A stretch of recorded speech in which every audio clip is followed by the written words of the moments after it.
কম্বোডিয়ায় সামরিক বিমান বিধ্বস্ত হয়ে বড় ধরনের প্রাণহানির ঘটনা ঘটেছে, যা দেশটির সাম্প্রতিক ইতিহাসে অন্যতম ভয়াবহ দুর্ঘটনা হিসেবে বিবেচিত হচ্ছে। স্থানীয় সময় সোমবার সকালে পুয়ের্তো লেগুইজামোর কাছে লাতাগুয়া বিমান ঘাঁটি থেকে উড্ডয়নের কিছুক্ষণের মধ্যে কম্বোডিয়ার বিমান বাহিনীর একটি C-130H হারকুলিস বিমান ভেঙে পড়ে। এতে 100 জনের বেশি সেনা ছিলেন বলে ধারণা করা হচ্ছে, যার মধ্যে অন্তত 90 জন নিহত হয়েছে বলে বিভিন্ন সূত্র জানিয়েছে। বিমানটি দক্ষিণাঞ্চলের দুর্গম এলাকায় সৈন্য পরিবহনের মিশনে ছিল। সামাজিক যোগাযোগ মাধ্যমে ব্যাপকভাবে ছড়িয়ে পড়া ভিডিওতে দেখা যায় দুর্ঘটনাস্থলের উপর দিয়ে বিশাল ধূসর ধোঁয়ার কুণ্ডলী উঠছে এবং ঘন জঙ্গলে বিমানের চূর্ণ বিচূর্ণ ধ্বংসাবশেষ পুড়ছে আগুনে। আহতদের দ্রুত উদ্ধার করে নিকটবর্তী স্বাস্থ্য কেন্দ্রে নেওয়া হয়েছে।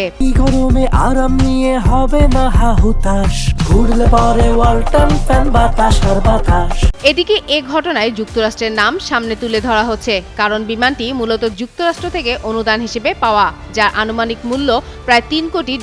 এটি মূলত মার্কিন বিমান বাহিনীতে সিরিয়াল নাম্বার 830488 এর অধীনে পরিচালিত হতো। পরে এই বিমান কলম্বিয়াকে দেওয়া হয়। 2021 থেকে 23 সালের মধ্যে কলম্বিয়ার অ্যারোনটিক্যাল ইন্ডাস্ট্রি কর্পোরেশনের তত্ত্বাবধানে বিমানটির বডি বা কাঠামোর নির্ধারিত রক্ষণাবেক্ষণ করা হয়, যার মধ্যে পূর্ণাঙ্গ কাঠামোগত সংস্কার এবং ইঞ্জিনের আধুনিকায়ন অন্তর্ভুক্ত ছিল।